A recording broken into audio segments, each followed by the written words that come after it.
Bale, i-share ko sa inyo yung paggawa ko ng homemade pizza. Kasama na yung ating pizza crust at saka yung ating toppings. Kung anong mga ilalagay kong toppings sa ating pizza. Yan mga sangkay. Bale, yan po ang share ko po sa inyo ngayon. Maglalagay lang tayo sa ating bowl ng asin, asukal, tubig. Balik tunawin muna natin yung ating asukal at saka yung asin nating linagay. Yan, kapag natunaw na natin yung ating asukal at saka yung asin, ay maglagay tayo ng yeast.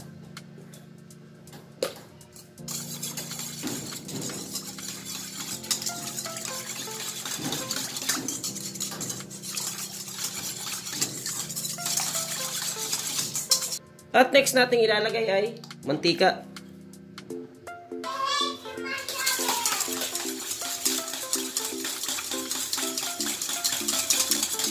At kapag nilagay na natin ng mantika ay sunod natin ilalagay ay next kong ilalagay ay all-purpose flour.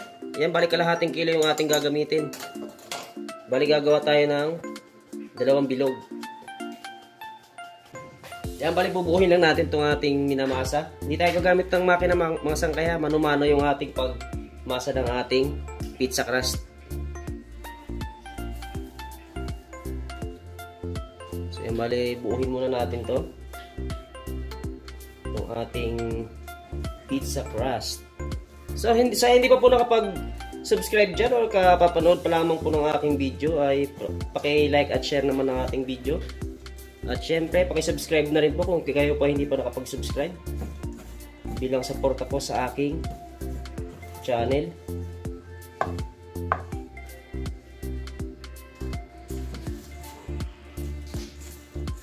So, balik ito yung ating gagawin kung sakaling nabuo na itong ating tinimpla na crust. Balik mamasahin natin ng mano-mano.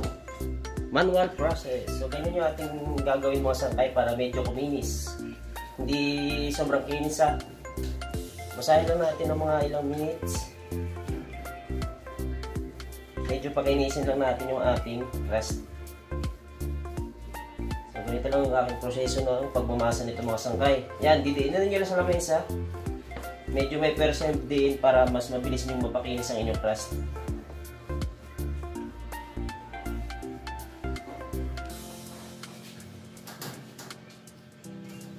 At kailangan meron kayong yan, scraper na stick. So ganyan lamang po kasimple yung paggawa natin ng pizza crust.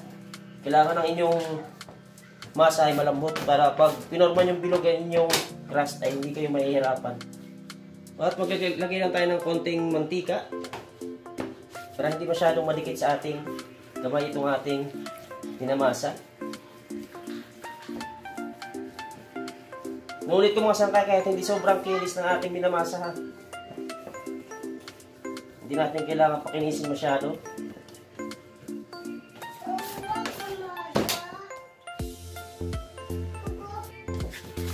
So ayun ang mga sangkay yung ating binamasa. Kaya kung papansin nyo, hindi siya sobrang kinis, diba? Tamang masa lang yung ating gagawin. Dahil hindi naman muna itong ating gagawin.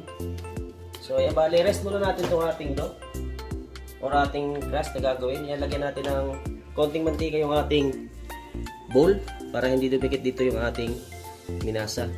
Bali dito natin i-rest yung ating minasa na crust.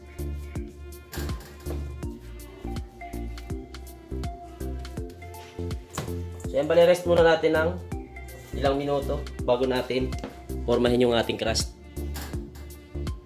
Yan, takpan natin para mas mabilis siyang makalsa.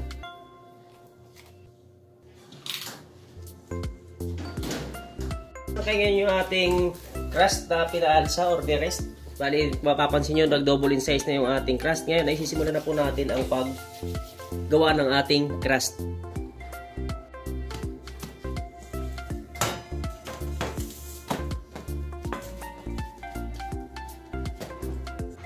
Hatiin lang natin ito mga sangkay. Dahil gagawa tayo ng 2 bilog na pizza.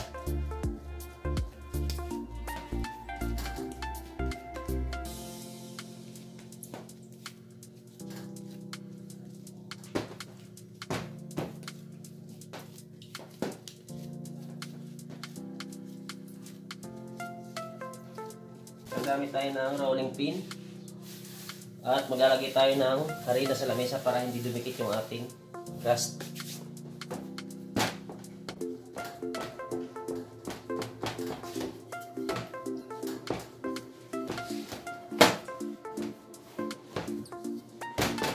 So bali didilugin lamang po natin. Nasa sa inyo po kung gaano ka nipis ang inyong crust o gaano kalapad yung gusto nyo mga sangkay.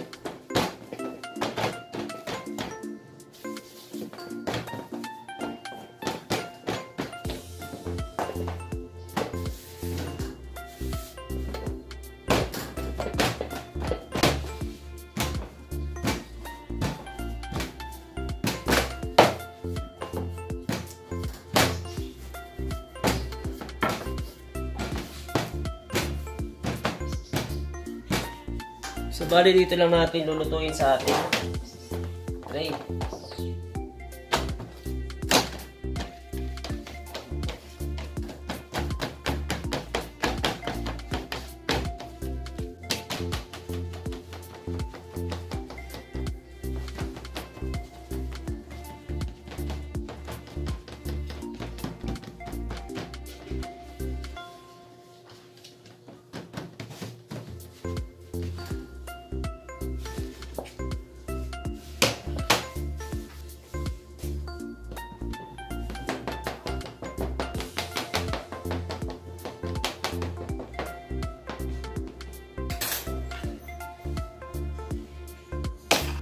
At sa ating toppings mga sangkay, ayan, bali maglalagay tayo ng, ayan yung gagamitin mga sangkay, sweet spaghetti sauce. Sweet yung ating gagamitin.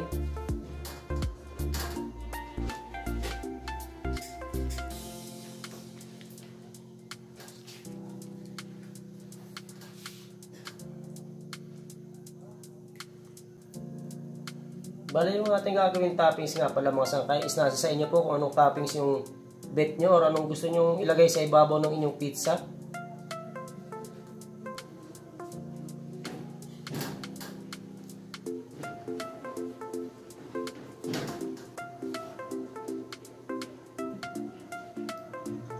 At ang next natin ilalagay ay cheese. So mas maganda pong cheese ang inyong lagay ay melted cheese po.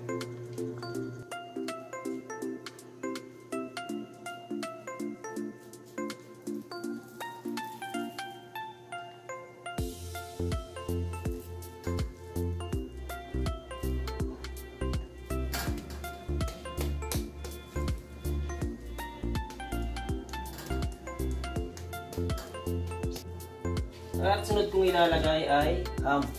So ayan, inulit ko mga sangkay, bali yung ating toppings ay nasa sa inyo po kung ano pong gusto nyo ilagay na toppings.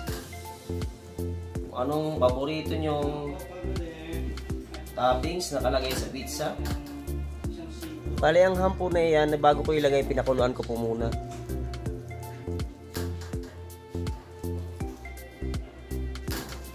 At maglalagay din ako ng mushroom. Ito yung ating mushroom mga sangkay. Bali ito ating mushroom ay pinakuluan ko rin ito bago ko dito ilagay sa ating ibabaw ng pizza. At maglalagay tayo ng bell pepper. So maliliit na slice lamang po itong ating bell pepper mga sangkay.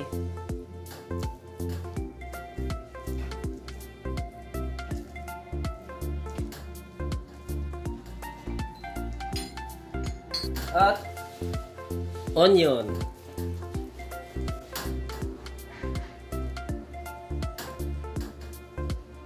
So inuulit ko mga sangkay. Nasa sa inyo po kung anong toppings ang gusto nyong ilagay sa inyong pizza. Ayan po yung ating crust. Napakadaling gawin lamang po. Ilang ingredients lamang po makakagawa na kayo ng ating crust ng pizza.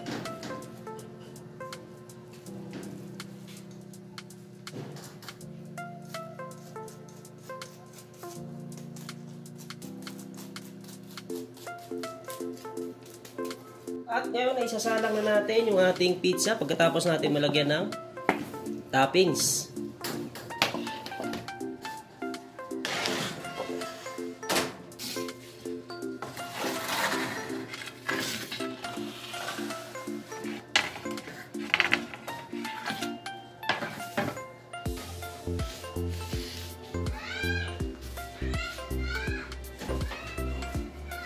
At ayan na yung ating pizza mga sangkay. Bali, niluto ko lamang po siya ng 40 minutes. So, ayan na po yung ating bagong luto na pizza.